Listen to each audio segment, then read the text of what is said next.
ำใส่ซักกลุ่มนะแต่ละนี่คือพวกเจ้าหน้าก็จะคิดไปอยู่ทั้งสี่แหละจะได้เข้าหน่อยจะได้เข้าหลายห้านั้นบ่งามน้ำบ่ถึงเออเข้าราคาถือปุ๋ยราคาแพงก็จะคิดไปแต่แนวสี่เออแล้วก็คิดไปน้ำฟ้าน้ำฝนพร้อมแต่ละมือแต่ละเว้นเนาะบัดนคนพวกนี้ตายไปในระหว่างทำกลางนี่จักสิในอารมณ์ใดแต่ว่าส่วนมากก็คืออารมณ์ทั้งอบายภูมิอบายภพเบิดนั่นแหละบางมือก็โมโหให้กันลกกาหยาบ บางมือก็แดดโพดศูนย์ใส่กันบางมือก็ยากน้ำงัวน้ำควายเนาะยากน้ำรถไถเงินซื้อน้ำมันรถไถผู้มีรถไถก็ดีแต่ว่าสิตายในอารมณ์ใดเด้อเนี่ยนี่คือความจริงแต่ละคนที่แต่ละคนบ่รู้อีหลีเด้ว่าเจ้าของ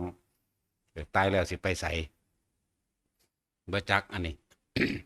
ค่างมเศร้าแต่หากินในตัวเองนะเลื่อนว่าความเห็นแก่ตัวกับแมนแต่บ่เฮ็ดสิได้กินบ่เขากระเถียงเออสู่กระเที่ยวมาเกิดเฮ็ดกินอยู่พ่อสำนีหรอวะแต่บ่ฟังธรรมเนาะถึงฤดูเกี่ยวกับไปพวกไถนาบัดนี้ฤดูเฮ็ดนาพวกกูใช้ไถนาจังซี่เก็บหาเอาหอยเอาเขียดเอาปูไปนำเนาะ นี่หา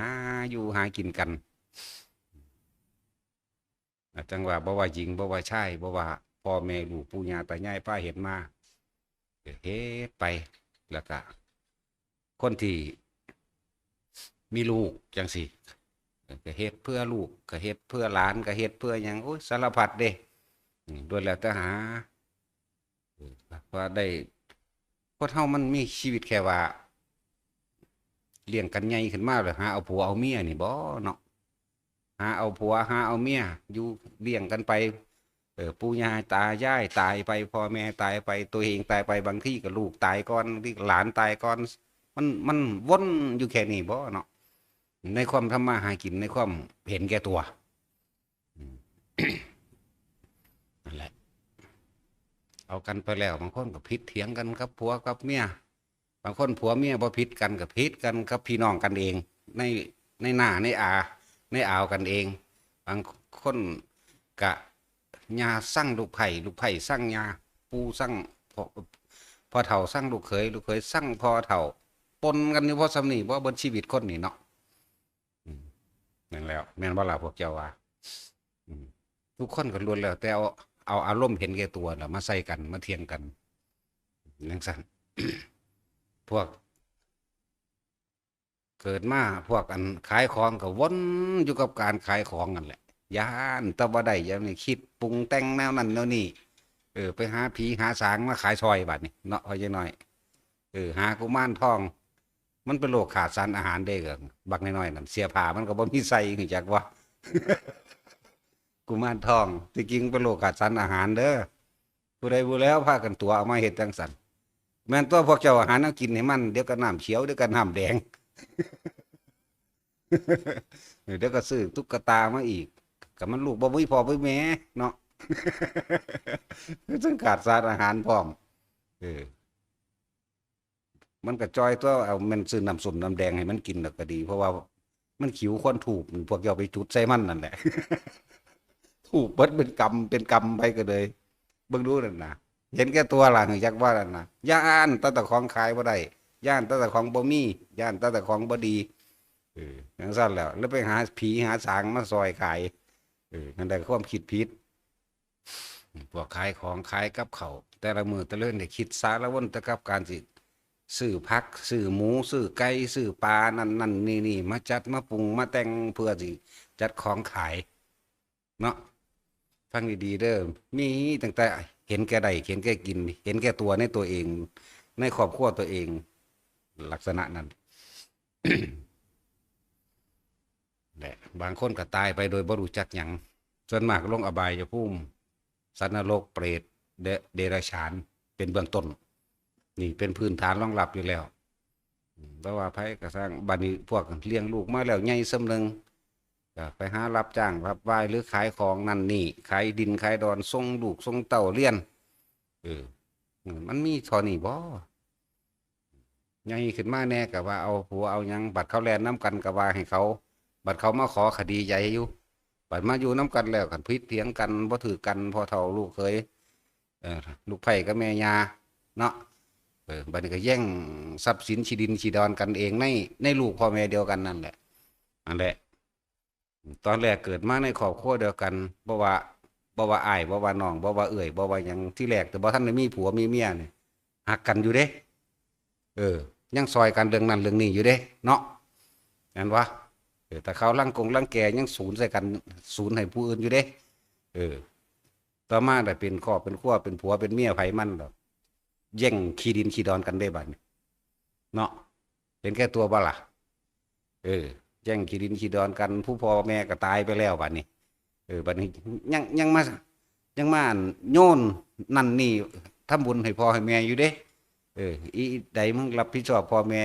มึงได้มุ่นหลายมึงแล้วเฮ็ดนะเนาะบางคนก็10 ปี20 ปีจังเฮ็ดให้กันเด้เนาะเห็นบ่บัดตะของกันสแตกอยู่ซุมื้อ บัดพ่อกับแม่กัน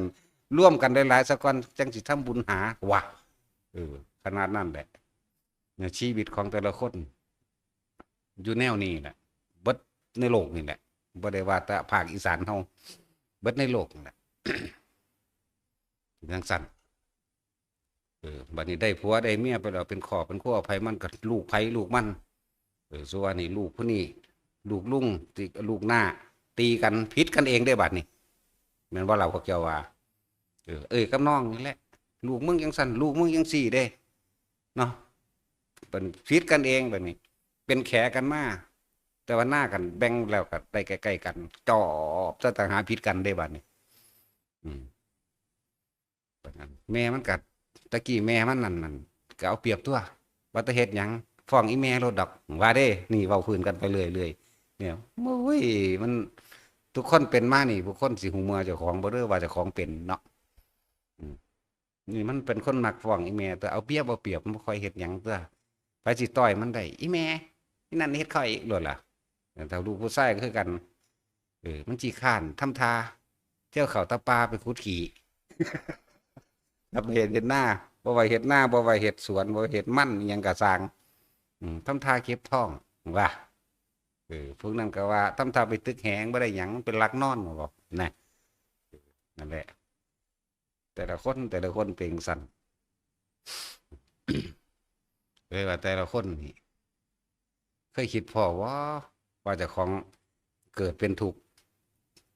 เกิดมานี่สิเก็บไข้ได้ป่วยแต่ก็เกิดมาเนี่ยมันมีเท่านี้บ่หาผัวหาเมียให้กันนี่บ่เนาะแต่ก็ตายไปลูกไงมากก็เลี้ยงลูกของลูกมาอีกก็เป็นหลานผู้ใดอายุยืนเนี่ยก็เลี้ยงเหลนแต่มีอยู่แค่นี้แหละก็ค่อยตายไปแต่ว่าจะเข้าใจความจริงในชีวิตว่าความเกิดเป็นทุกข์แบบใดทุกข์โดยการเกิดเป็นมาตรฐานแล้วเจ็บไข้ได้ป่วยสุดท้ายก็แก่ชราแล้วก็ตายนี่แหมตายแล้วจักสิไปอยู่ไสสิไปจังได๋ไม่รู้เนาะอันสิ่งที่ตัวเองเฮ็ดไว้นั่นน่ะคิดพ่อบ่ว่ามันฝังไว้ในใจในความรู้สึกไว้หรอกนั่นแหละกายก็ตายไปส่วนใจไปคิดไปปลูกไปพันไปขาดแค้นอาฆาตแค้นกับไผบ่ได้รู้ได้ว่ามันสิไปอารมณ์ใดเนาะนั่นแหละจังว่าคิดจังนึงเขาก็เสียดายคนตายบ่ได้ฟังเนาะ ถ้าพอคนตายกลับขึ้นมาใหม่ได้ฟังดอกคือสิใครแน่เข้าสิปรับปรุงตัวเองได้อยู่ คำว่าความเห็นแก่ตัวบัดนี้ทำหน้านำกันก็เอาเปรียบกันพี่น้องกันแท้ๆเกิดมานำกันพ่อแม่เดียวกันบาดเป็นครอบเป็นครัวเป็นผัวเป็นเมียไผมันก็เอาเปรียบกันถ้าก็แย่งให้อย่างหน้าขากันเองเนาะนี่คือความเห็นแก่ตัวที่เฮาบ่รู้เด้ที่จริงก็เข้าไปสู่คำว่าความปรารถนาความสุข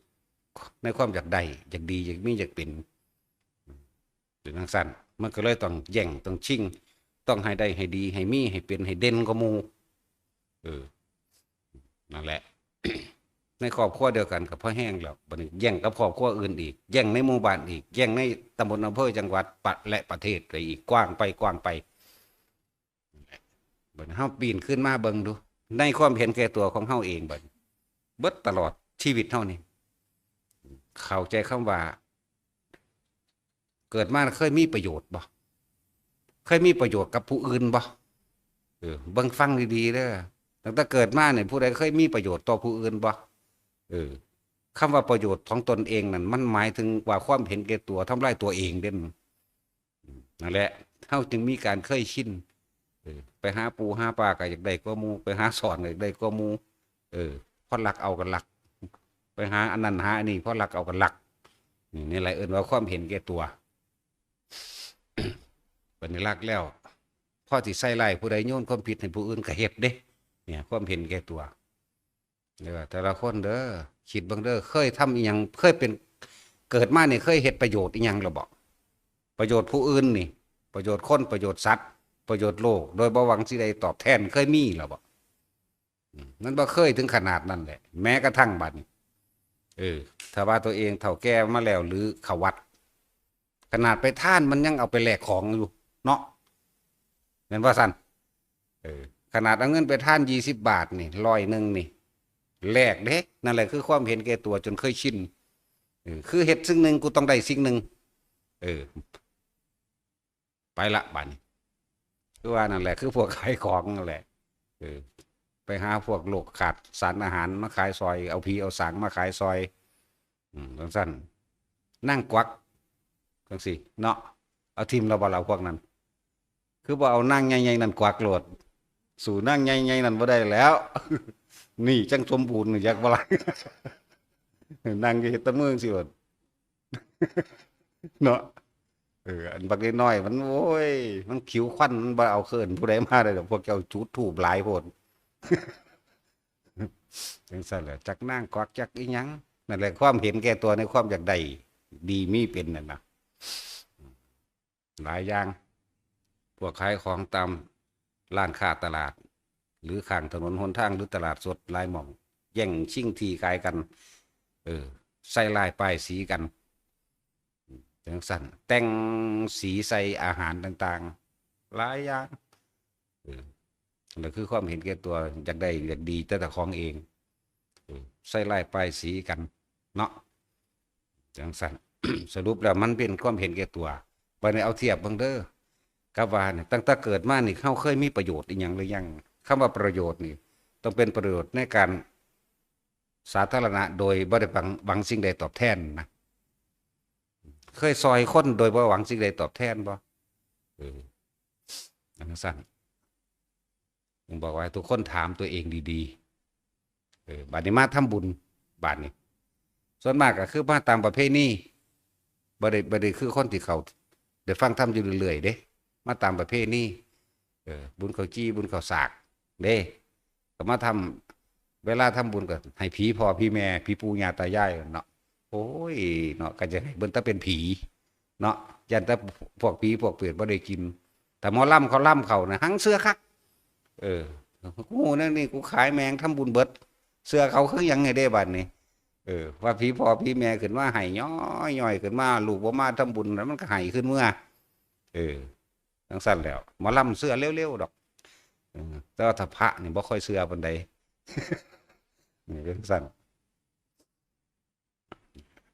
เวลาทำบุญกับคอล่ะแลกล่ะเงิน20 บาทแลกแล้ว ให้ร่ำให้รวยให้ถูกหวยถูกลอตเตอรี่ให้วิทย์ให้พ้นจากหนี้จากสินเด้จังสิบัดนี้ขอกับจะขอน้ำยังล่ะอันจังซั่นก็เลยขอเพราะว่าเจ้าของเอาเงินมาท่านที่จริงมันบ่ได้แม่นท่านเด่นพวกเจ้าเอาของมาแลกกันแต่ว่าแลกนั่งหลายกว่านั่นเลยเห็นเท่าตัวเงิน20 บาทสิแลก6 ล้าน10 กว่าล้านพุ่นน่ะป้าตรงจังสิได้เนาะบ่ได้ว่านั่นขอน้ำล้มๆแรงๆก็บ่แห้งแล้วบัดนี้ขอน้ำพระบัดนี้พระเพิ่นจะเอาใส่มาให้อยากให้เพิ่นอวยพรให้อยากให้เพิ่นว่าอายุยืนเด้อให้พวกเจ้ารวยๆเด้อแล้วก็บางคนก็เลื่อยไปฮอดให้เพิ่นหาเลิกแต่งงานให้เลิกค้าขายให้เลิกขึ้นบ้านใหม่ให้อุ้ยสารพัดยานตาของบ่ได้บ่ดีบ่มีกว่าหมู่เนาะสารพัดนั่นแหละเอาแม่ขอน้ำพระพุทธรูปแล้วบัดนี้ เพิ่นกันทางตาหลูบๆอยู่หั่นแหล้วเพิ่นบ่ได้สนเด้นั่นแหละคือความเข้าใจผิดในความเห็นแก่ตัวของพวกเฮาตั้งแต่เกิดมามีแต่หาอยู่หากินหาได้หาดีหามีหาเป็นหากับหาอย่างเดียวเป็นจังซั่นบ่รู้จักบางคนก็ตายไปบ่ได้ฟังธรรมเลยบ่จักหยังเลยนั่นแหละก็กลับคืนสู่นรกแบบนั้นมันบ่ผิดคำเว้าพระพุทธเจ้าเด้คนไปอันสวรรค์แค่เศษดินที่ปลายเล็บแต่คนสู่อบายภูมิเท่ากับดินทั้งปฐพีเบิดโลกเทียบกันเบิ่งดูมันแม่นความเพิ่นเบิดนั่นแหละเนี่ยเฮาคิดเบิ่งตามความเป็นจริงเฮาโลดถ้าเว้าเรื่องบุญเรื่องบาปถ้าเว้าเรื่องมาปฏิบัติธรรมนี่รู้ดีกว่าอีกว้อเราถึงเมาพวกเมาเลยเนาะเมาถ้าเว้าเรื่องเฮ็ดนั่นเฮ็ดนี่กับพระนี่มันมาจัดแต่งพระโลดเด้พระต้องเฮ็ดจังสั่นเฮ็ดจังซี่คือเขาเว้าพระต้องเดินจงกรมนั่งสมาธินั่นนี่ทั้งวันว่าเด้เนาะ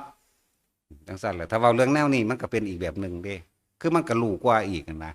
นั่นแหละความเห็นแก่ตัวรู้กว่ารู้จักกว่าอีกแต่ก็อยู่ในบ้านหากินเหล้าเมายาอยู่นี่แหละจังสั่นอยากให้แต่ละคนเว้าคร่าวๆเด้นี่ถ้าเว้าละเอียดมันสิบ่แล้วง่ายก็เลยว่าทุกคนถ้าเกิดมานี่เคยเฮ็ดอีหยังเพื่อผู้อื่นโดยบ่ได้หวังสิ่งตอบแทนบ่มีแต่หาใส่ปากใส่ท้องใส่เจ้าของเองหาลาภหายศหาชื่อเสียงอยู่อันนี้เป็นของเลยเถิดซ้ำตัวนี้บ่แม่นของจำเป็นกับชีวิตซ้ำเด้เกียรติยศศักดิ์ศรีชื่อเสียงมันบ่แม่นของจำเป็นในชีวิตซ้ำแต่หาตัวนั้นเด้บ่นี่หนักกว่าตัวหาเกียรติยศศักดิ์ศรีนั่นแหละแต่ว่าไปทำบุญบางหันมื้อนี้ก็เอาหน้าเอาตาคือพญายค้อนอุดมทรัพย์เห็นบ่ตะวันท่านประธานเพิ่นยืดขึ้นรถแล้วเท่านั้นแสนยิ้มมาแต่ไกลๆพุ่นโอ้ยผู้ใดก็คือจักเบิดว่าเด้ก็จักตัวมาขอเงินใดของคนมักย่องอยากบ่ล่ะเขาย่องเอาเว้ยจังซั่นตัวจังซั่นแหละหมู่พวกใหญ่พอเล็กไม่น้อยก็คือกันอันนั้นเด้อสั่นว่าบ่ยากครับมันปัญหาว่าเด้ได้หน้าบานไปคือกันแล้วเฉพาะเพิ่นอ้วนคือกันแหละเบิ่งพวกขายของตัวผู้อ้วนๆจังซั่นแล้วนั่นแหละขนาดไปแต่ขนาดไปทำบุญยังบ่รู้จักบุญถือว่าพวกทำบุญบ่ละบาปพวกท่านเพิ่มทุกข์รู้จักว่าล่ะ คือเขาถามเขาสร้างโบสถ์มาหลายหลังแล้วเป็นเจ้าภาพกฐินและผ้าป่าท่านเงินท่านทองสร้างพระไตรปิฎกมาเท่านั้นเท่านี้ผมมีอานิสงส์หยังผมได้บุญบ่เฮาตอบตรงๆเด้บ่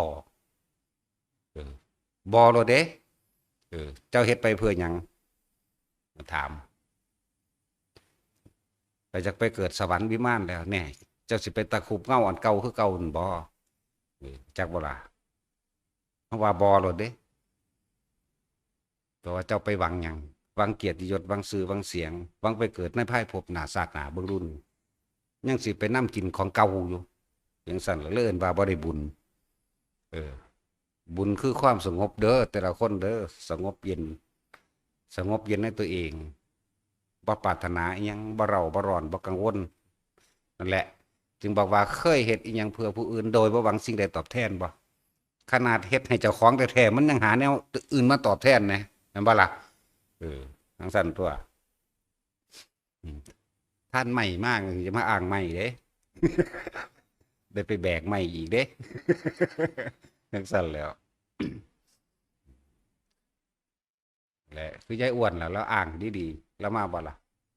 เบิดที่นี่ก็ของเพิ่นได้อยู่นี่เมื่อกี้ต้นดอกความจริงมันนะแต่ว่าไปเว้าอันอยากให้คนอันเลียตนเจ้าของทั้งเว้าทั้งให้เด้ตีหน้าเสาเว้าความเท็จน้ำตาย่อยปุกๆผู้นั้นก็เด้เงินให้ผู้นี้ก็เด้เงินให้ตั้งแต่บ่เฮ็ดอิหยังปานใดดอกมาปลูกผักขายยายอ้วนอยู่นี่แหละมาปลูกผักขายปุ๋ยก็เอาอยู่ในนี้น้ำก็เอาอยู่ในนี้ แต่ว่ามาอ้างว่าแต่ของโอ้ยสู้ซนขนาดทั้งเว้าทั้งให้ขี้มูกก็ย่อยพร้อม นี่แต่สาวบ่ครบเท็จ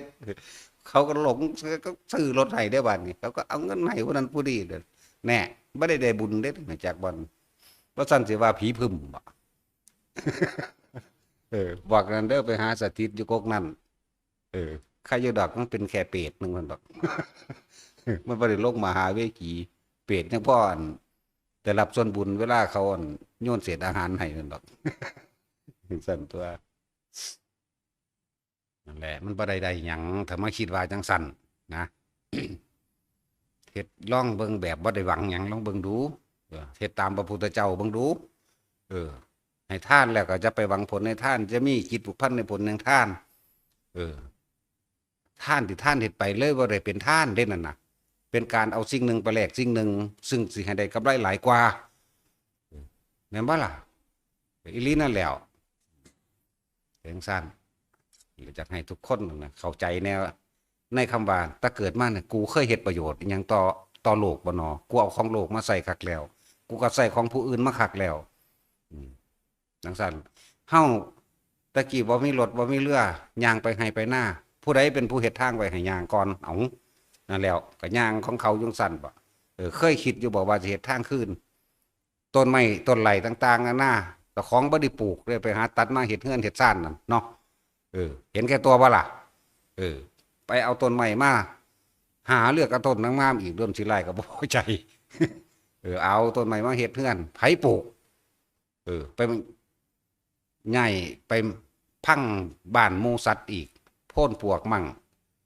หั่งหมดแดงมั่งเนาะหลายอย่างที่มันอาศัยอยู่ในต้นไม้นั่นเด้เนี่ยเห็นแก่ตัวว่าล่ะบาดนี่แต่ว่าเวลาเสร็จอีหยังกับไผนั่นมันเป็นหยังต้องแลกความนั้นความนี้โลดแลกหน้าแลกตาอยากให้เขาว่าดีว่าเป็นคนดีว่าไม่เฮ็ดน้ำวัดนะว่าเจ้าเป็นคนใจบุญสุนทานเนาะบ่กูอยากได้เงินกูเว้านั่น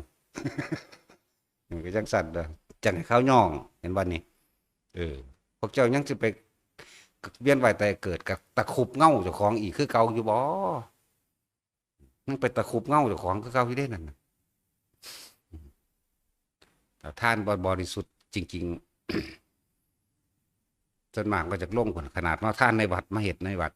นะสิไปว่าหยังกับซอยเหลืออันคนถึงอื่นข้างนอกส่วนมากไปเว้าอ้างเด้ไปเว้าอ้างแต่บ่มีกูมื้อนั้นโอ้ยมึงบ่ฮอดมื้อนี้ดอกแต่เว้าอ้างนำผู้อื่นซะก่อนเนาะซอยมันจังสั่นซอยมันจังซี่ว่าเด้ถ้าเขาบ่ขึ้นมาซอยเจ้าของก็ว่านี่ละคุณนั่นเห็นบ่ล่ะทวงบุญคุณบ่ล่ะช่างบุญคุณนี่ก็คือกัน พวกมาทานทั้งหลายก็ทวงบุญคุณจากกันให้ทานนั่นแหละเฮ็ดบุญก็อยากได้หน้าได้ตาเฮ็ดบุญก็อยากไปสวรรค์แต่ว่าเฮ็ดบุญก็เลยก็จะไปเกิดอันเป็นผัวเป็นเมียกันอีกเป็นลูกเป็นพ่อเป็นแม่กันอีกเกิดชาติใดก็ได้ไปเป็นคำว่าทุกข์ยากจะบังเกิดกับผู้ขาเด้อเขาว่าอีกเบิ่งดูบ่เหลือว่าสิบ่ทุกข์จังซั่นเด้เฮ็ดนั่นก็แลกอายุยืนอีกไม่แต่มันแลกได้ก็บ่มีไผตายแล้วเนาะมันสิมีหม้องไว้บ่ล่ะขอนั่นขอนี่ถ้ามันได้ดังใจพวกเจ้าขอพวกเจ้าสิเอากองไว้หม้องใดเนาะจังซั่นแล้วในโลกนี้บ่มีคนอกหักผิดหวังเด้มีแต่คนมีความสุขเบิดถ้ามันได้ดังใจนั่นถ้ามันได้ดังที่ขอดังว่ามานั่นถ้าขอได้สิเอากองไว้ไสแล้วสิมีผู้ใดทุกข์บ่มีคนป่วยบ่ผู้ใดก็ขอบ่ให้มีโรคมีภัยให้อายุยืนหมื่นปีพุ่นน่ะฮอดซ้ำนึงก็ไปเอาขออีก10,000 ปีมันยืนไปอีกโอ้ยนั่นแหละมันบ่ได้เป็นความจริง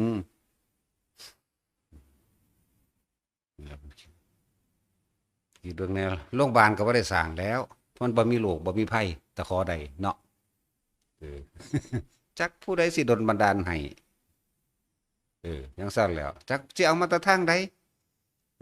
ขอน้ำผีสางนางไม้เทวดาขอน้ำซุมื้อนี้หังนักก็เก่าอีกตะกี้บ่ทันได้ขอน้ำพญานาคเด้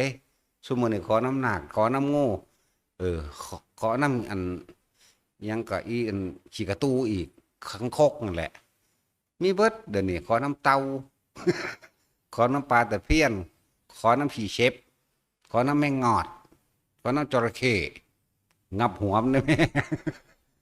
เอาแมนบอเดอร์มันมีท่งอันนั้นท่งอันนี้ขอน้ำขี้เกียมเนาะขี้เกียม2 หาง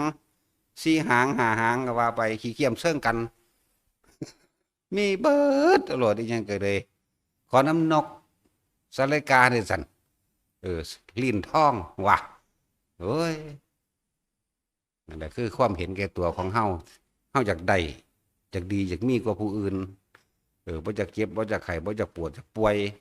ขอมาสารพัดจังซั่นโดยบ่ได้เข้าถึงความจริงบ่เข้าถึงความจริงบ่เห็นความจริงแม้ความเกิดเป็นทุกข์แก่เป็นทุกข์เจ็บไข้ได้ป่วยไม่สบายเป็นทุกข์พัดพรากจากสิ่งที่รักนั่นเป็นทุกข์อยากได้สิ่งใดไม่ได้ดังใจนั้นก็เป็นทุกข์นี่ไหมสาเหตุแห่งทุกข์คือความอยากของเฮานี่ไหมเพราะว่าความอยากที่เฮาก็บ่รู้นั่นแหละบ่ได้ฟังแนวจังซี่ถ้าได้ฟังแนวจังซี่ให้แน่ถ้าผีมันฟังอยู่เดี๋ยวนี้มันโอ้ยคิดได้เมื่อภายหลัง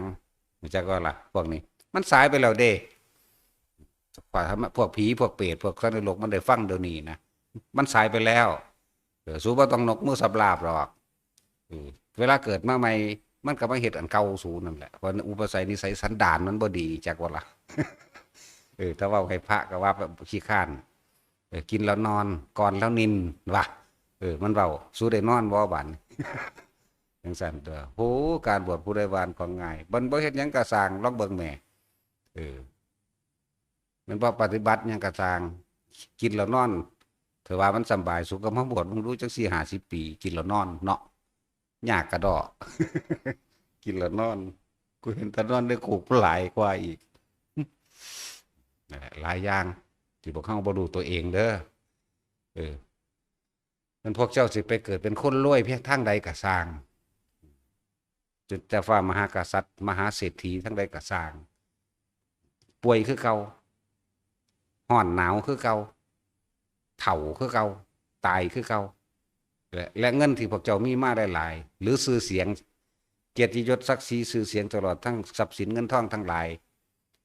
เอาไปซื้อความตายบ่ได้เอาไปซื้อความป่วยบ่ได้เอาไปซื้อความแก่บ่ได้จักก็ล่ะนั่นแล้ว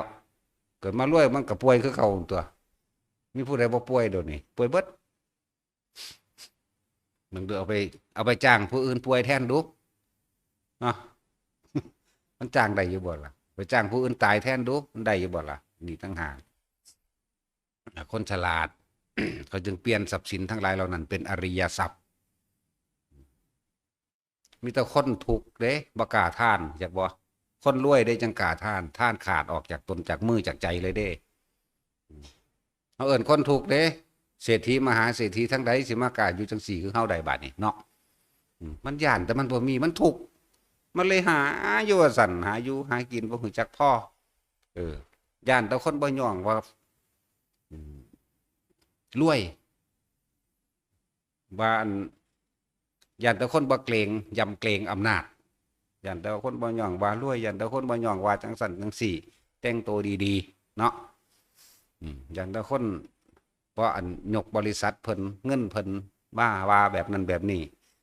ยามมึงป่วยนั่นนะมึงซื้อบ่แม่แต่มึงซื้อได้ซะล่ะซื้อความจะป่วยมีแต่เอาเงินไปปัวไปปัวมาตายซ้ำเห็นบ่รู้จักปัวบ่เนาะบัดนี้เนาะคนภาคกลางเข้าใจคำว่าปัวไหมปัวเขาแปลว่ารักษาจังซั่นตัวเรียนเอาเด้อภาษาแท้ได้นี่นั่นแหละพระไตรปิฎกเก่าๆนั่นมีแต่ภาษานี่เด้อสิบอกให้เด้อหามาพลิกใหม่ซื่อๆเด้นั่นแหละจะสิรวยเพียงใดก็ช่างเถอะนี่ให้เห็นความจริงแน่บัดนี้ลองถามตัวเองเบิ่งเฮาเคยทำประโยชน์แต่เกิดมาเนี่ยเคยสร้างประโยชน์หยังบ่หาอยู่หากินแต่มากับลูกกับเมียกับผัวนั่นบ่ที่เป็นที่ตายน้ำผัวน้ำเมียเด้มันธรรมดาเด้หามามันได้หยังมากก็สร้างอยากเอาไปอ้างเมียผู้ผัวก็ผู้เมียก็จะอ้างผัวคือกันบัดมีลูกมีเต้ามาก็อ้างลูกอ้างเต้าแล้วนั่นนี่แต่ของเคยหาได้ถ้าลูกเฮ็ดบ่ได้คือเจ้าของเคยหามาได้กี่ก็ว่ามันขี้ข้านมันบ่มีปัญญานี่มันวนอยู่แค่นี้บ่คนมันระลึกนึกได้แต่ซ้ำนี่บ่เนาะจังซั่นตัวเว้ากระแทกแดกดันเขาความนั่นความนี่เนาะจังซั่นแล้วเว้ยเลยว่าถามตะของเบิ่งแน่ไผก็เลยแต่เคยสร้างประโยชน์อีหยังให้ไผบ่ถามจริงๆจากใจเจ้าของเองโลดแล้วก็ให้มันเข้าใจอย่างลึกซึ้ง ขนาดมาทำบุญมันยังท่วงบุญคุณจากการทำบุญเนาะจากใดนั่นจากใดนี่เนี่ยถามเบิ้งถามเจ้าของคักท่านก็อย่าไปหวังผลในท่านจะมีความคิดเพื่อสิแลกมีจิตผูกพันในผลแห่งท่านนั่นแหละมีความคิดว่าสิแลกเพื่อให้ได้นั่นเพื่อให้ได้นี่แต่ว่าปล่อยนกปล่อยปลาก็จะเป็นอิสระจากหนี้จากสิน ปล่อยเต่าก็อยากอายุยืนปล่อยปลาไหลก็อยากลื่นโอ้ยเนาะมิแต่มึงสิเป็นป่าเนาะมึงปล่อยเท่านั้นแม่งสั้นแหละอะไรก็จึงถามแต่ละคนว่าซอยเหลือผู้อื่นหวังเอียงอยู่บอกหวังให้เขามาขึ้นมาซอยบอกพึ่งผ้าใส่ในไพ่ผักนาบอกบ่หาตะคิดจังสันบ่หาตะหวังจังสันซอยมันตะพื้ไปหลดไปอย่างนี้เนาะบ่เหลือว่าเขาจะบ่ขึ้นมาซอยหังบ่เอิญหังมาจักบ่ล่ะแต่จักได้ยังคือพวกเจ้าจักได้ จักว่าล่ะยิ่งบ่อยากยิ่งได้เป็นสั้นตัวนี่แหละให้ทุกคนเห็นในคนบ่เห็นได้ยินในสิ่งที่คนอื่นบ่ได้ยินเด้อให้เห็นในสิ่งที่คนอื่นบ่เห็นธรรมเห็นความจริงได้ยินในคนอื่นสิบ่ได้ยินเสียงหยังได้ยินเสียงธรรมได้ยินเสียงหัวใจตัวเองได้ยินเสียงหลอกล่อเรียกร้องให้มันถึงทางพ้นทุกข์จังแท้จริงเนี่ยพวกเขามันปรารถนาความสุขนั่นแหละมันเลยเห็นแก่ตัวเพราะขากับขาเพราะหลักกับหลักเพราะบังคับข่มขืนข่มเหงเอาก็เอาเพราะตัวให้ผู้อื่นเสียชีวิตทรัพย์สินเอาโยนความผิดเอาดีใจก็กินเหล้าเสียใจก็กินเหล้าจากกันไปนานๆเห็นหน้ากันอีกทีหนึ่งก็ห้องให้ดีใจบาดตายก็ห้องให้เสียใจมันเป็นแนวใดเนาะแล้ว เกิดยังไงก็สร้างพวกเจ้าก็ตายคือเก่าล่ะจากกันคือเก่าฉะนั้นต้องฟังแล้วก็ใครควรให้มันดีเด้อมีเท่านี้บ่ชีวิตใหญ่ขึ้นมากก็เอาผัวเอาเมียหาอยู่หากินเลี้ยงกันไปซ้ำตายนี่บ่เลี้ยงลูกต่อไปก็หาพี่หาผัวให้ลูกบ่แล้วก็เลี้ยงหลานง้อมๆแง้มๆไปปล่อยจักสิไปสิมาจักสิเป็นจังใดไม่รู้แต่เฮาถามขึ้นขนาดมาวัดเด่น ตายแล้วสิไปใส่โอ้ยก็จักแล้วแต่เขาเบิ่งมันโง่ขนาดนั้นแหละเนาะแสดงว่าฟังยังบ่เข้าใจเพราะมันคาดแต่อยากได้แต่ว่ามาท่านก็อยากได้ขอรอแค่แลเขาแลกเอานั่นเอานี่ด้วยเชิญไหว้พระปั๊บเขารูปหัวมับๆเลยได้ว่ารูปผมเสยโอ้ยสาธุเด้อใจเจ็บใจปวดใจป่วยไปเด้ออายุยืนแต่ขอให้ลูกให้หลานพอมึงดูเห็นแก่ตัวขนาดนั้นขอให้เมียนำผู้เมียบ่มาผู้เมียมากขอให้ผัวขอให้ผัวจะกินเหล้าเมายา ให้มันหาเงินไม่ให้กูเข้าใจป่ะล่ะ เป็นสั้นแหละบ่จักคำว่าชีวิตเป็นของไม่เที่ยงเป็นของไม่จีรังยั่งยืนมีความเกิดขึ้นเป็นธรรมดาแปรปรวนไปสู่ความแตกดับเป็นธรรมดาถ้าผู้ใดบ่เห็นอนิจจังกับอนัตตาในชีวิตสัตว์ทั้งหลายในการเกิดของเจ้าของเองผู้นั้นก็ทุกข์ตลอดไปเกิดเป็นยังกระสร้างทุกข์คือเก่าเทวดาก็ทุกข์ว่าเราว่าคนบ่เห็นเลยอยากเป็นเทวดาเนาะเลยทำบุญฝุ่นหวังเทวดารักษาศีลก็หวังเป็นนั่นเป็นนี่เด้อย่างสั้นนี่ก็เบาพื้นฐานให้ฟังเพราะว่าทุกคนมาจากฐานอันนี้วัดฐานความอยากฐานนั้นจากความอยากใดดีมีเป็นฐานแห่งความเห็นแก่ตัวเห็นได้วัตถุอย่างพี่น้องกันแท้ๆกับขากันได้แย่งชิงแผ่นดินกันแย่งชิงความอยากใดดีมีเป็นเฉพาะตัวเองนั่นแหละพุทธเจ้าอุบัติขึ้นมาแล้วจากบ่บานอุบัติขึ้นมาแล้วมาแสดงว่านี่คือถูกเด้อความเกิดเป็นถูกแบบนี้ความอยากได้เป็นสาเหตุแห่งความเกิดเป็นแบบนี้ถูกดับไปเป็นแบบนี้หนทางแห่งการดับทุกข์เป็นแบบนี้ถูกสมุทัยนิโรธมรรคนั่นเองเพิ่นอุบัติขึ้นมาแล้วเพิ่นบ่ได้เกิดขึ้นมาเพื่อจะมาแก้ปัญหาความเห็นแก่ตัวให้ไผเด้รู้จักบ่เพิ่นบ่ได้เกิดขึ้นมาเพื่อสิหายศถาบรรดาศักดิ์ให้ไผบ่ได้มาหาความร่ำความรวยให้ไผบ่ได้หาให้หาหน้าให้ไผบ่ได้เอาความอายุยืนว่าบ่มีโรคให้ไผบ่ได้มาสร้างยศถาบรรดาศักดิ์ให้ไผพวกเจ้าฟังดีๆพระพุทธเจ้าเฮาสั่งสมประสบการณ์มาแต่ครั้งเสวยชาติเป็นโพธิสัตว์พระโพธิสัตว์เป็นผู้นำหนทางแห่งการตรัสรู้หรือบรรลุธรรมให้ถึงพระนิพพาน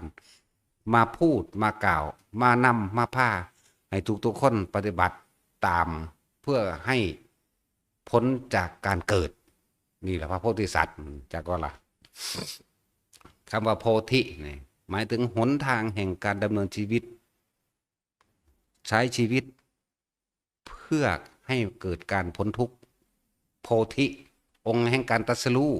สิบ่เข้าใจเลยต้องอธิบายเพิ่มซ้ำอีกหลายๆเนยยะนะโพธิเนี่ยแปลว่าองค์แห่งความ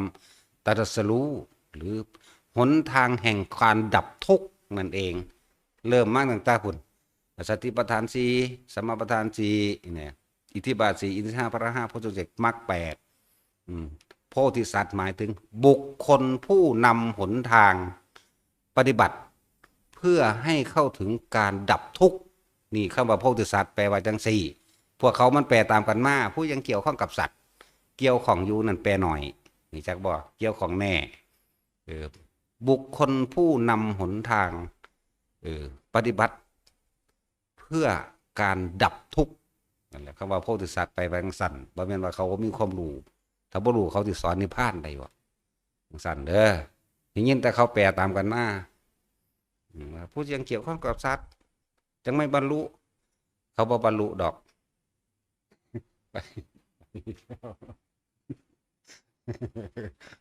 หาวิธีแบบฟ้ามือได้บาทดินั่นแหละเขาเจ้าก็รู้ทางเห็นทางมาแต่สมัยได้ฟังธรรมพุทธเจ้านั่นแหละแต่เขาเจ้าบ่ไปซื่อๆนะเขาเจ้าบ่บรรลุอย่างแต่ว่ามีความรู้ทางนั้นเรียนว่าบุคคลผู้นำแนวทางการปฏิบัติแนวทางการใช้ชีวิตให้แก่สัตว์ทั้งหลายปฏิบัติตัวทำตัวเพื่อการพ้นทุกข์เพิ่นนำความรู้นั่นจากของพระพุทธเจ้านั่นแหละมาแสดงก็ดีพระเจ้าเกิดผ่านพระพุทธเจ้ามานับประมาณบ่ได้แล้วล่ะเท่านั้นล้านบวกเท่านี้แสนโกฏเท่านั้นโกฏไล่มานับก็บ่ได้นั่นแหละนึกว่าแปลให้ฟังบัดนี้เฮาแปลบ่คือไผเด้เขาบอกตามกันมาซื่อๆฟังนั่นแหละเรื่องว่าเพิ่นสาวสารโพธิสัตว์เพิ่นมีความรู้บ่แห้งล่ะเอ้าแต่ผู้ใดใดเบิ่งในความละเอียดดีๆโลดมโหสถก็แสดงอนิจจังทุกขังอนัตตาได้นกยุ่งก็ยังแสดงได้สร้างสัตว์ท่านก็แสดงได้วิทูลบัณฑิตก็แสดงได้เบิ่งนี่ธรรมดาก็บ่ได้ตรัสรู้ดอกแต่ว่านำความรู้จากก็นำความรู้เป็นจังซั่นเบิ่งในเพิ่นก็ยังบอกเมื่อครั้งเราเสวยชาติเป็นโพธิสัตว์นี่เราตถาคตนี่ย่อมอยู่ด้วยอานาปานสตินั้นเป็นส่วนมากเมื่อบุคคลผู้เข้าอยู่ในอานาปานสติอันเป็นวิหารธรรมอาสวะนั้นย่อมดับไปสิ้นไปในขณะนั้นแต่โดยจิตเพิ่นเป็นห่วงสัตว์เพิ่นก็เลยออกมาซื่อแล้วอีกอย่างหนึ่งกับเพิ่นบ่ได้ปรารถนาในขันสิเขานิพพานในตอนนั้นจนกว่าสิรวบรวมบุญละเลื่อนว่าโพธิสัตว์แปลว่าบุคคลผู้นำความรู้ความจริงแนวทางการดำเนินชีวิตให้สัตว์ทั้งหลายได้นำออกไปปฏิบัติทำให้ตัวเองพ้นออกไปจากการเป็นว่ายตายเกิดก็ได้เดี๋ยวทั้งนั้นแหละมันไม่ได้แปลน้ำไผ่เด้อพวกเขาแปลยังคล้องกับสัตว์อยู่กระถือแต่ว่านั่นเป็นข้อที่10จากโบราณนั่นเป็นแค่โพธิจริยาเป็นข้อที่10ข้อใหญ่มันคือข้อนี้นะให้ความรู้ไม่เขาแน่ให้ความรู้ไม่เจ้าแต่ความรู้บอกต่อกันหลายนังสั่นนี่แหละจังว่าเพิ่นสังสมประสบการณ์ชีวิตมาเรื่อยทานให้เห็นรักษาศีลให้เห็นเห็นบ่ล่ะทานศีลเนี่ยก็มาปัญญาวิริยะขันติสัจจะอธิษฐานเมตตาจนถึงที่สุดอุเบกขาทานให้เห็นบ่หวังสิ่งใดตอบแทนรักษาศีลให้เห็นเพื่อเห็นบ่ล่ะให้เห็นเฮ็ดให้ทุกคนเห็นเป็นตัวอย่างบ่ว่าทานบ่ว่าศีลบ่ว่าเนกขัมมะทุกภพชาตินะชาติใดก็สร้างที่เป็นเกิดเป็นคนบวชในบรรปลายชีวิตนั่นเนกขัมมะบ่ล่ะบวชละเป็นกษัตริย์บางชาติผมงอกหรือยังถามในกระบกเขาเบิ่งงอกแล้ววางมือใส่เส้นผมวางฝ่ามือเอางอกแล้วตัวนึงจัดแต่งลูกเต่ามาเอานี่มาอันขืนข้องลาดแท่นพอเด้อพอจะบวช เนี่ยบางศาสตร์เห็นบ่ล่ะเป็นทางสั้น หลายๆศาสตร์มโหสถบ่ได้กล่าวไว้ตอนตายเนาะบวชจากบ่จัดแต่งเมืองนั้นจัดแต่งเมืองนี้แล้วเรียบร้อยแล้วเมืองของพระเจ้าจุลนีพรหมทัตเมืองเทวทหะบ่แม่นของนังละลืมแล้ว จัดแต่งนั้นนี่แล้วเรียบร้อยก็สั่งลูกมีลูก2คนสั่นลูกผู้นี้ไปเป็นเสนาบดีซอยเมืองนั้นเด้อลูกผู้นี้ซอยเมืองนี้เด้อเจ้าของบวชนางอมรแม่นั่นก็บวชคือกันแกก่อนล่ะเมียเพิ่นนั่นแหละ นางอมรก็บวชชาติเป็นวิทูลบัณฑิตมีเมียเป็นพันมีลูกก็พันกว่าพุ่นล่ะจังซั่นสุดท้ายว่าก็ไปบวชจังซั่นแหล้วแน่คือเพิ่นทั้งสมประสบการณ์มาให้เห็นให้เอาตัวอย่างจันทคุมารสุดท้ายก็ไปบวชเห็นบ่จังซั่นตัวพระเตเมไบบ่สุดท้ายแล้วบวชหนุ่มๆนี่แล้ว16-17 ปีนี่นึงแล้วทดสอบทดลองแล้วเนี่ยเพราะว่าเห็นโทษจากการทำลายพอเห็นโทษของความมีอำนาจเห็นบ่เลยทำท่าเป็นใบใหญ่ขึ้นมาเครื่องทดสอบเห็นบ่มีเบิดในหั่นแหละเครื่องทดสอบกว่าสิถึง16 ปีเครื่องทดสอบบักหลายจักเอางูมาเกี่ยวจักเอาบดแดงมากัดจักเผาไฟใส่กระท่อมเบิ่งดูสิลูกแลนหนีบ่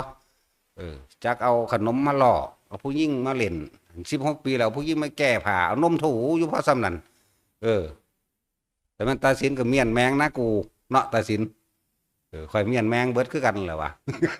บ่ต้องรอวะแต่ตอนนั้นกูไปหารอเองอยู่สั่นตัวนั่นแหละเพิ่นเห็นโทษแต่ว่าท่านก็เฮ็ดให้เบิ่งแล้วหลายๆศาสตร์นะท่านท่านศีลเนกขมะปัญญาคือการพิจารณาไตรตรอง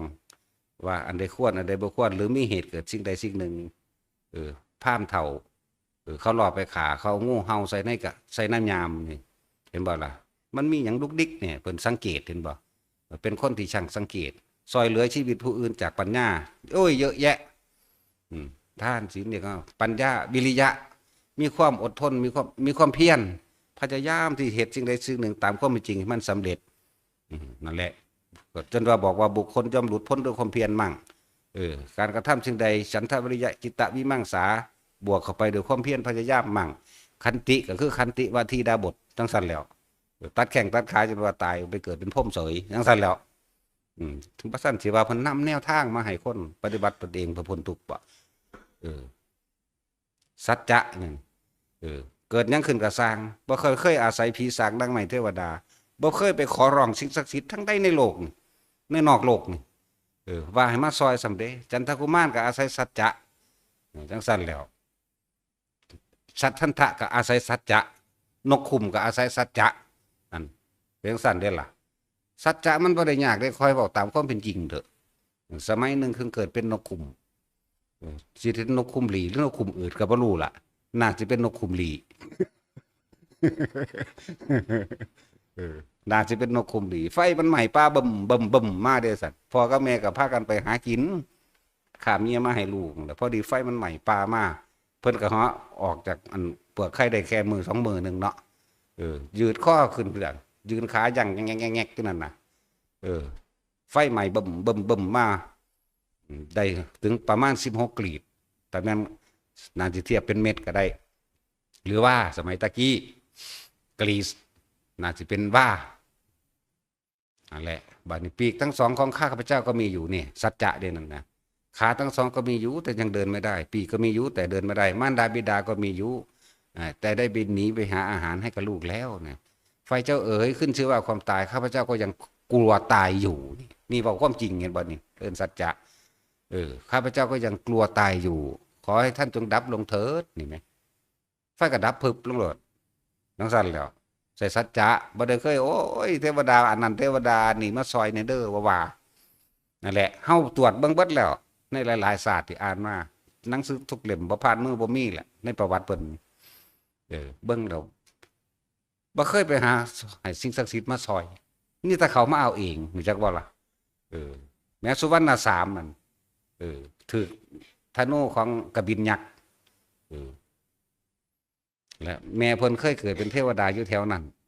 อยู่ในกกไม้แถวนั้นแหละมาบอก ใส่สัจจะคือกันเนี่ยพ่อกับแม่ที่เป็นพระกัสสปะกับนางยังละปัตตกาภิราณีนั่นก็เป็นเลี้ยงแล้วยักษ์นั่นก็เลยสำนึกผิดได้ก็ใส่สัจจะจังฟื้นขึ้นมาได้เนี่ยที่อาศัยสัจจะแล้วอาศัยคำว่าเมตตาไปพร้อมเหมือนบ่แล้วสัจจะอธิษฐานกับหมายความว่าตั้งใจมุ่งมั่นสู่จุดหมายด้วยความกระทำเองเด้เข้าใจว่าคำว่าอธิษฐานอธิษฐานบ่แปลว่าบ่ได้แปลว่าขอเด้อฟังดีๆเด้ออธิษฐานตั้งจิตมุ่งมั่นสู่จุดหมายที่ปรารถนาด้วยการกระทำแห่งตนเด้อบ่แม่นว่าไปขอจากผู้อื่นบ่แม่นไปขอจากผีจากอินพรหมยมยักษ์ทั้งใดดอกนั่นแหละอธิษฐานสร้างไปด้วยความเพียรของตนต่อจังซั่นแล้วก็เมตตานี่ไปทั้งใดก็สร้างแต่คนมีเมตตาสร้างแต่ประโยชน์อย่างเดียวเพราะว่าเห็นแล้วเห็นยัง ผู้ใดก็หักเจ้าของเบิดความหมายคำว่าเมตตาเราบ่มีผู้ใดอยากให้มาตีมาทำลายมาหลักมาจริงมาของเจ้าของเองดอก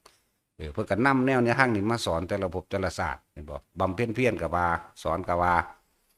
จังสั้นเมตตา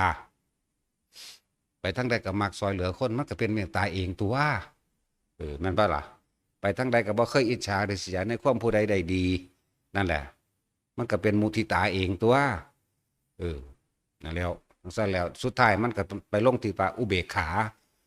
ของบางอย่างคำว่าปล่อยว่างหรืออุเบกขานั่นน่ะกับปล่อยปะละเลยคนละเรื่องกันเด้อฟังให้ดีต้องมีเหตุมีผลมีปัจจัยหลายๆอย่างในการกระทำที่สิว่างแต่คนตายมันซอยยังบ่ได้มันจังอุเบกขาซะแต่ถ้ามีเรื่องเล่าบางอย่างสิสมควรสิป้องกันหรือแก้ไขเหตุการณ์กับบ่อุเบกขาตัวก็ต้องแนะต้องนำกันจังซั่นล่ะนั่นแหละบัดนี้เฮาสิมารวบรวมตอนที่ว่าหมู่เทวดาเป็นหยังคือบรรลุธรรมถึง18โกฏแต่ว่ามนุษย์บรรลุธรรมแค่ผู้เดียวในมือเพิ่นแสดงธรรมจักรก็พวกนั้นน่ะปฏิบัติตามเพิ่นมาเด้ล่ะตามที่เพิ่นแนะไว้แล้วก็มาขอว่าขอให้เป็นสาวกหรือว่าหากข้าพเจ้าได้พลาดจากศาสนาของพระพุทธเจ้าองค์นี้หมายถึงองค์อื่นๆขอให้ข้าพเจ้าจงอย่าพลาดจากศาสนาของพระพุทธเจ้าองค์นั้นหมายถึงผู้สิเป็นพระโคดมนั่นเองก็นี่แหละก็เลยเหตุว่าน้ำกันมันจะเกิดพระพุทธเจ้าองค์อื่นกับช้างต่อเหตุน้ำผู้นี้เรียกว่าจุดประกายขึ้นจากผู้นี้จากพระโคดมสมัยเพิ่นเสวยชัยเป็นพระโพธิสัตว์นั่นแหละเฮ็ดไปเมื่อเพิ่นแสดงธรรมพระอัญญาโกณทัญญาบรรลุแค่พระโสดาบันแม่นบ่ล่ะอายุบักหลายแล้วเด้มันเฒ่าคักแล้วเด้ตอนนั้นก็เลยสมัยนั้นพระอัญญาโกณทัญญา16ปีมาทำนายให้เพิ่นตอนเพิ่นเกิดใหม่ๆนั่นนั่นอายุเป็นจังไดบัดนี้มาบวกกับอีก29ปีนั่น16กับ29บวกเป็นเท่าใดเนี่ยอายุเพิ่นหลายคักเราเห็นบ่แล้วบำเพ็ญเพียรทุกกิริยาก็พอแห้งอีก6ปีซึ่งว่าสิแสดงธรรมแหมมัน6 70ปีเพิ่นบ่เนาะบางคนเขาก็ว่า100กว่าปียังบรรลุบ่แม่นคิดใหม่เด้อพวกกันไปประมวลใหม่เด้อจังซั่นเป็นภาพหนุ่ม16ปีนี่ไล่เอาตัวนี้จังซั่นแต่มันเลยเถิดไปแล้วนี่เห็นบ่นี่ นั่นแหละที่เพิ่นเป็นพระโพธิสัตว์เพิ่นแนะนำสั่งสอนมาเรื่อยๆเด้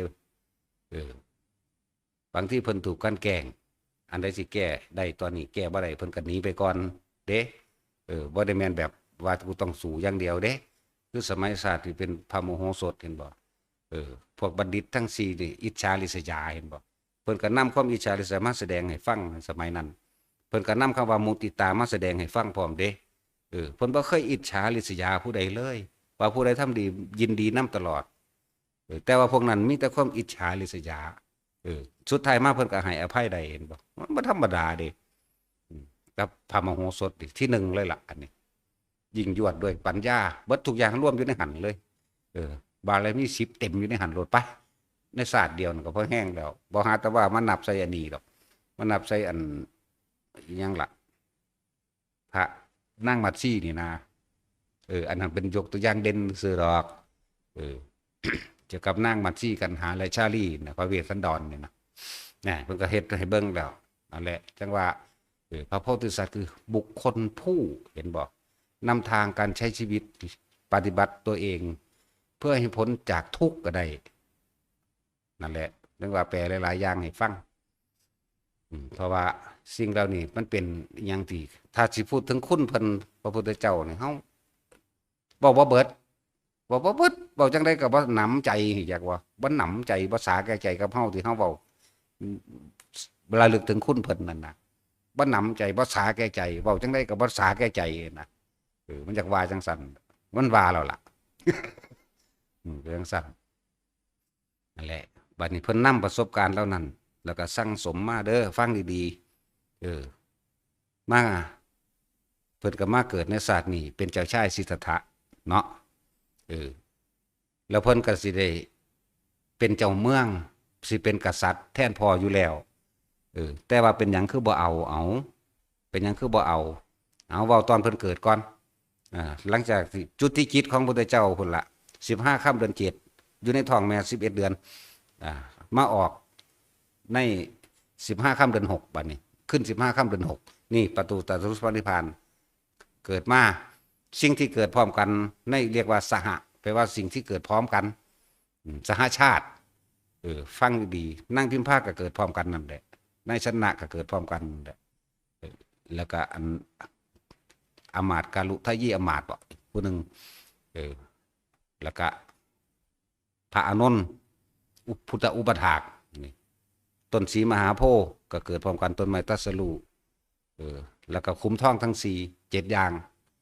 ขุมทองทั้ง4เด้อฟังดีๆฟังคำว่าขุมทองทั้ง4ดีๆเกิดมาแล้วสิพ่อก็สิยกให้เป็นกษัตริย์แทนอยู่แล้วมาขึ้นชื่อว่ากษัตริย์ในประเทศหนึ่งมีกษัตริย์ถือว่าสูงสุดแล้วทั้งเกียรติยศทั้งศักดิ์ศรีทั้งความสุขสนุกสนานทุกสิ่งทุกอย่างอำนวยความสะดวกเบิดแล้วในยศถาบรรดาศักดิ์และอำนาจแต่ว่าบัดนี้ในโลกนั้นยังมีประเทศราชอื่นๆมีกษัตริย์เหมือนกันนี่แค่เรียกว่าเกียรติยศศักดิ์ศรีอยู่แค่ในเมืองน้อยๆแต่ที่เทียบทั้งโลกแล้วมีแค่นี้บัดนี้หลังจากนั้นมาถ้าบ่ออกบวชสิได้เป็นพระมหาจักรพรรดิคำว่าจักรพรรดินี่เป็นกษัตริย์ที่ยิ่งกว่ากษัตริย์ในประเทศราชนี่ต้องสิ้นลดลาภให้กับพระมหาจักรพรรดิแต่พระมหาจักรพรรดินี่คุ้มโลกทั้ง1อมรโคยานทวีปอุตรกุรุทวีปปุเพวิเทหทวีปและชมพูทวีปมนุษย์เนี่ยเขาเอิ้นชมพูทวีปมหาจักรพรรดิผู้นี้คุ้มโลกทั้ง4ได้เนี่ยจึงบอกว่าเป็นกษัตริย์ที่ยิ่งกว่ากษัตริย์คือจักรพรรดินั่นเองเพิ่นคือบ่เอาแม่นบ่คือบ่เอาสูงสุดคักแล้วได้นี่สูงสุดในจักรวาลนี่แล้วแต่จังซั่นแต่ว่าคือออกมาบวชเมื่อบวชแล้วตรัสรู้แล้วนำหนทางแห่งการดับทุกข์ให้ทุกๆคนมากระทำตามจึงบอกว่าเพิ่นอุบัติขึ้นมานี่เพิ่นบ่ได้มาแก้ปัญหาปากท้องให้ไผบ่ได้เฮ็ดให้ผู้ใดรวยเด้บ่ได้มาเฮ็ดให้ผู้ใดมีชื่อเสียงเกียรติยศบ่แม่นว่าเฮ็ดให้ผู้ใดว่าบ่เจ็บบ่ไข้บ่ปวดบ่ป่วยเด้เนี่ยจังว่าให้ใจดีๆถ้าเงินทองฉันสามารถแก้ปัญหาให้คนพ้นทุกข์ได้แล้วเพิ่นก็เอาทองของเพิ่นในขุมทรัพย์ทั้ง4นั่นแหละไปแจกคนเบิดแล้วแจกเอาเท่าใดก็บ่เบิดขุมทองนั่นกว้างกิโลนึงยาวกิโลนึงลึกกิโลนึง4ขุมนั่นบัดด้วยคนมันหลายถ้าสิเอานะมันสิหุ่มปากหลุมไปแต่อากลากเบิดสู่ปากแต่ว่าขนไปจังไดก็บ่เบิด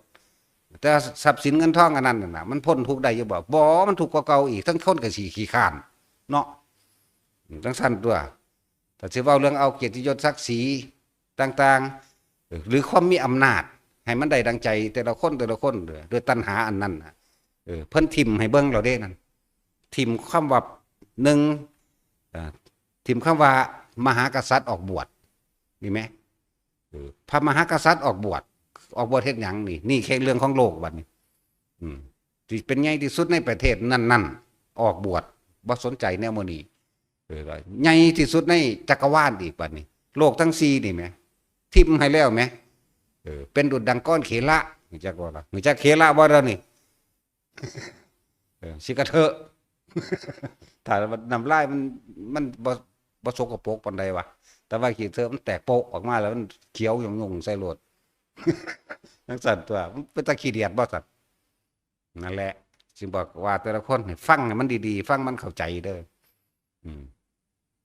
ที่เพิ่นเกิดมาทุกภพทุกชาตินี่เสียสละทำเพื่อผู้อื่นล้วนๆเด้อบ่ว่าสิเกิดเป็นหยังก็สร้างเบิ่งบางชาติเกิดเป็นกวางสละชีวิตเจ้าของเองให้ผู้อื่นอยู่รอดอันนั้นแล้วกวางทองพญากวางทองทั้งท่านแล้วบางชาติก็เป็นตัวเหี้ยแล่นใหญ่ก็มีแล่นเข้ากองไฟอุทิศตนให้กับฤาษีผู้บำเพ็ญเพียรจังซี่หลายชาติอยู่เด้ตัวนี้นับบ่ได้บางชาติก็เป็นไก่ที่เขาว่าไปเป็นไก่ไปเกิดเป็นดาวไก่น้อยอย่างนั้นโอ้ย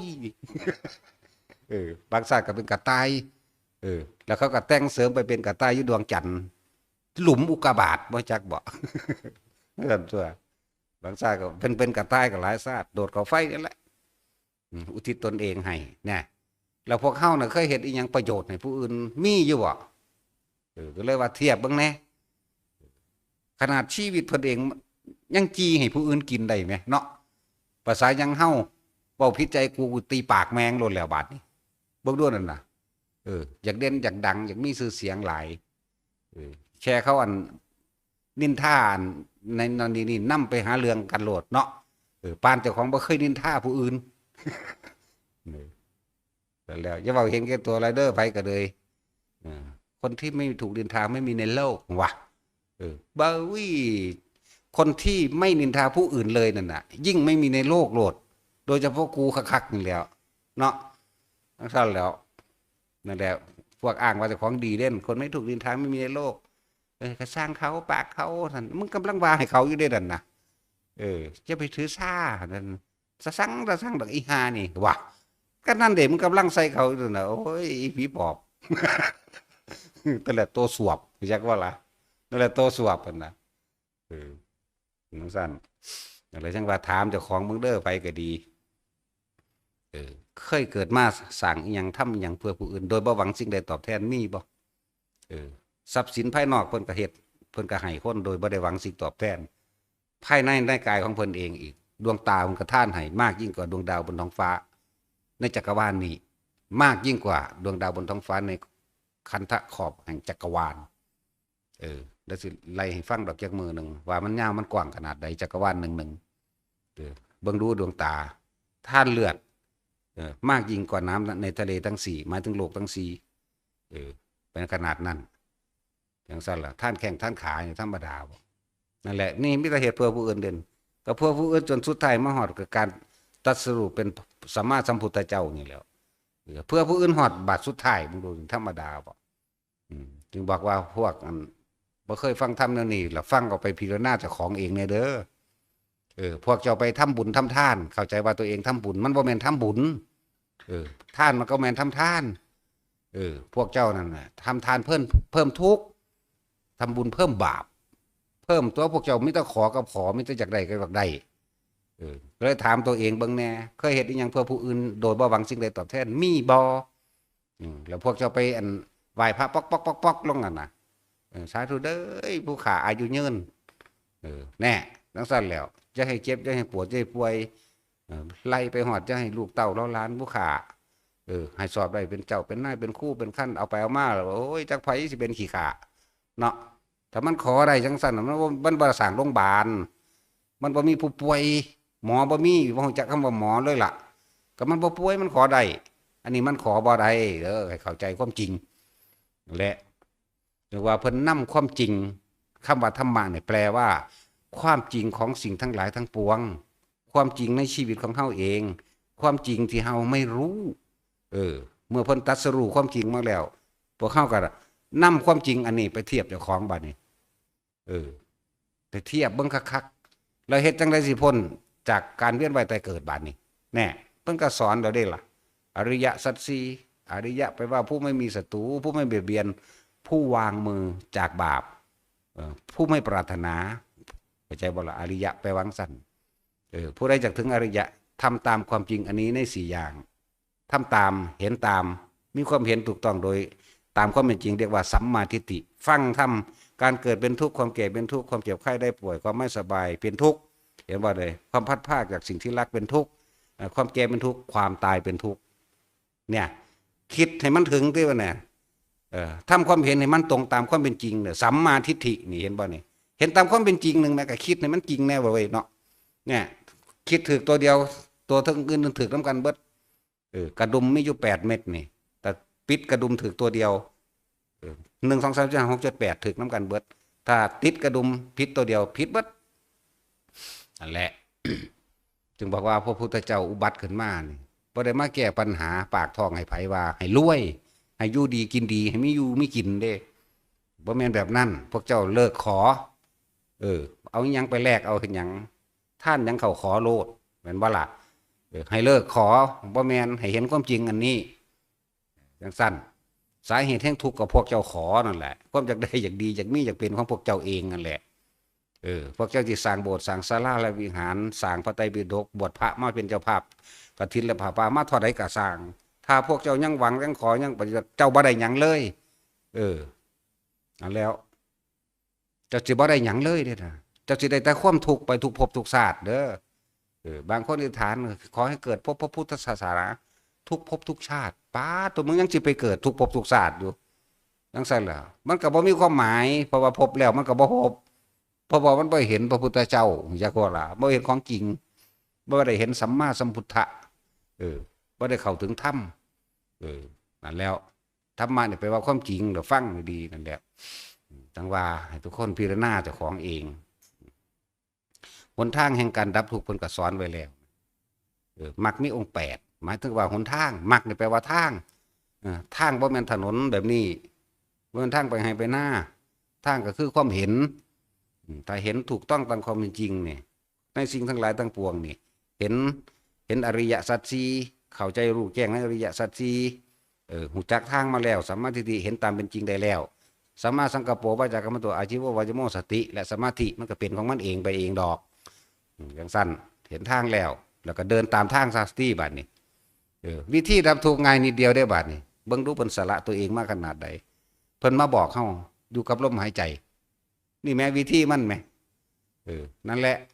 ว่าแม่นดับทุกข์ด้วยรวยเด้มันบ่ได้ดับเด้มันเพิ่มทุกข์ได้นั่นน่ะว่ามีคนย่องมักย่องมีคนย่องมีคนมักย่องเกียรติยศศักดิ์ศรีทรัพย์สินลาภอย่างเงินทองก็สร้างพวกเจ้าทุกข์ก็เก่าอีกพวกเจ้าบ่อยากตายปะมันแต่สุดท้ายพวกเจ้าก็ตายคือเก่าตายปะสิ่งเหล่านั้นแหละเป็นหยังคือว่าถอนความเห็นตัวนี้ออกมาให้มันตายก่อนตายอยากบอกล่ะตายจากทรัพย์สมบัติสิ่งทั้งหลายทั้งปวงเนี่ยเพราะว่าตายก่อนตายเพราะว่าความเห็นตามความเป็นจริงแล้วโอ้โหแบบนี้เปลี่ยนสมบัติอันเป็นวัตถุมาเป็นอริยสมบัติค่อยๆสละออกลองเบิ่งดูผู้ละบาทอยากว่าล่ะแต่ท่านหลายมันสิเอาไปอ้างคนเฮาบอกอยู่บอกการท่านบอกแต่ว่าเฮาอยากได้หยังบ่อยากได้เข้าใจบ่ล่ะบ่อยากได้หยังจักเม็ดอยากอยู่อย่างหนึ่งอันอยากว่ามีตัวตนอยากคนไปนิพพานทั้งเบิดแม้กระทั่งให้ใส่เดือนสังเสร็จชะใต้ทะเลลึกปุ่นหยุบหยาบอยู่หลายคือหยังนี่ทะเลลึกจริงๆ8,000 กิโลคนเด้อมองมันเลิกแต่ซ้ำเขาว่า3-4 พันยังพันได้แมนดอกสูบ่มีเครื่องคือกูมีเครื่องยังสั่นนั่นแล้วจังโลกมันกว้างเท่าใดวัดรอบเท่าใดเนาะ420,000 โยชน์เด้อสู้พากันวัดมันบ่ถือน้ำร่องแผ่นดินอันนี้มีเท่าใดมัน3 ส่วนดินส่วนเดียวน้ำมีเท่าใดดินมีเท่าใดจักเม็ดแหละเดี๋ยวต้องไปถามภาษาลิบุตรแล้วกันแล้วแหละคิดถึงความจริงในเด้อบาทนี่แต่ละคนเกิดมาเพื่อหยังเนาะมันได้เกิดมาแล้วบ่ต้องไปถามหาดอกก่อนเกิดมาข้าเป็นใครเกิดมาแล้วไซใครเป็นข้าหลังจากตายแล้วข้าจะไปไหนนี่อย่าไปถามเด้จักว่าล่ะเข้าเจ้าของเนี่ยมันดีอยู่ในหัวใจอยู่ในลมหายใจนี่แหละนั่นแหละคือเขามาถามผมเฮ็ดบุญแบบนี้ผมได้บุญบ่ได้เลยว่ะเจ้าจังสิไปรับบาปอยู่ได้นั่นน่ะเพราะบุญกับบาปเป็นของติดกันสุขกับทุกข์เป็นของติดกันคือก้อนหินนี่แหม เจ้าจะเอาแต่ทั้งนอกมันบ่เจ้าบ่ทั้งในมันบ่ทั้งในนั่นแหละแก่นทุกข์จักว่าล่ะอันติดบุญนั่นแหละอันติดสุขนั่นแหละแก่นทุกข์จักว่าคือก้อนหินแหละถือขึ้นกับนักโลดวางลงกับเบาหุ่นตัวแต่ทุกคนพิจารณาตัวเองพิจารณาใจตัวเองถ้าบ่เว้าพื้นฐานบ่รู้นี่สิมาเอาแต่ยอดมันบ่เข้าใจดอกเพราะว่าพื้นฐานมันมาจากความเห็นแก่ตัวก็เลยต้องเว้าความเห็นแก่ตัวของข่อยเว้าบ่เบิดดอกมันหลายกิเลส1,500ตัณหา108พุ่นเนาะตัวกิเลสที่1,500หลายปานใดก็สร้างเด้ตัณหาที่หลายปานใดก็สร้างหาที่สุดไม่ได้หาต้นบ่ได้หาปลายไม่มีก็สร้างเด้ง่ายๆวิธีดับลมหายใจนี่มั้ยอยู่กับลมหายใจเนียนๆได้เอาหน้าผู้ใดเห็นลมหายใจเทียเดียวก็เข้าใจหน้ารู้เรื่องหน้าบ่ต้องไปเห็นมากเห็นเทียเดียวนี่ไปละติดละบัดนี้จักวิธีระงับดับมันเหรอและขอให้อยู่กับลมหายใจได้มากๆเถอะทำให้บ่อยทำให้มากทำให้ชินถ้าไม่เป็นดุจดังยานมันก็รู้ทางของมันเองนั่นแหละยานรู้ได้ตัวเองมันไปยานมันไปรู้แนวอื่นดอกเด้อจังสั้นแหละคือเขาถามหลวงพ่อตายแล้วสิไปไสกูก็บ่รู้แล้วว่ะกูบ่จักหม่องกูไปคือกันเบิ่งดูแนวนั้นก็ถามหลวงพ่อถ้าหลวงพ่อบ่รู้ไผสิรู้ซั่นก็กูบ่ทันได้ตายโอ้ยอีห่ามึงว่าอยู่มันบ่ฮู้จักฮอดปัจจุบันเด้เข้าใจว่าล่ะนี่มันบ่ฮู้จักว่าปัจจุบันกูอยู่ในหูดังเท่านั้นกูเลยบ่รู้บางกูสิไปกูก็บ่รู้คือกันมันจักสื่อวางได้บางหันจังซั่นแล้วถ้าหลวงพ่อบ่รู้ไผสิรู้พุ่นนะก็กูบ่ทันตายว่าตอนนี้กูบ่ทันตายแนวนั้นก็ว่าเนาะคนนะไปถามหาผู้อื่นเฮ็ดหยังก็บ่ถามหาเจ้าของเจ้าของตายแล้วสิไปไสบาดเฮาถามคือถามไม่ใหญ่เจ้าตายสิไปโอ๊ยจักแล้วแต่เขาหั่นน่ะแล้วแต่เวรแต่กรรมแม่นหยังคือเวรคือกรรมตัวนี้วันนี้มื้อนี้บ่ได้มาเป่าให้เจ้าไปตกนรกขึ้นสวรรค์ได้เด้จังซั่นแหละกรรมเฮาเป็นผู้กำหนดเองเด้อหลังจากเฮ็ดไปแล้วเฮาจะได้รับผลของกรรมที่เฮาเฮ็ดไว้นั่นแหละฉะนั้นเฮาคือบ่ต้องสร้างกรรมเข้าใจบ่วิธีบ่สร้างกรรมก็ลมหายใจนึงได้ล่ะจิตเจตนาเป็นตัวกรรมทุกอย่างเกิดที่จิตของเฮาเองดับก็ดับที่จิตเฮาเองหยุดความคิดได้ก็เป็นอันว่าบ่เกิดทั้งสังคตธรรมและอสังคตธรรมสังคตธรรมความคิดปรุงแต่งทั้งหลายให้สัตว์เวียนว่ายแต่เกิดอสังคตธรรมนี่การไม่คิดหยุดคิดนั่นแหละไม่ทำให้สัตว์ทั้งหลายเวียนว่ายแต่เกิดจบแล้วแต่ในความคิดนี่แปลว่าความรู้นี่แหละสุดรู้มันอยู่ทางนี้มันอยู่ตรงนี้ความรู้คือน้อยแนวทางและรอยทางเป็นความเห็นแต่ว่าความจริงเนี่ยพวกเจ้าต้องอยู่ในลมหายใจจะคิดจะรู้จักว่าล่ะจะคิดอันนี้เพิ่นให้แนวทางอยู่ในหูดังแหละอีหยังก็เลยนิพพานก็ในหูดังพระอรหันต์ก็ในหูดังอย่าไปหาหมู่อื่นมันบ่เห็นดอกมันบ่มีจักว่าล่ะพระอรหันต์บ่มีในโลกเด้อมีอยู่ในหูดังเฮานี่พอได้อยากเห็นก็เบิ่งอยู่ในนี่บ่มีในโลกอีหลีเด้อเพิ่นบ่ได้มาเกิดอีกแหมเป็นจังซั่นแล้วถ้าว่าเว้าจังซี่เดี๋ยวมันก็สิว่าอีกต้องดักคอมันไว้ก่อนหรือว่าก็สร้างโคตรพอโคตรแมงดอกว่าเนาะเอาสมทานบัดนี้เป็นหยังคือว่านอน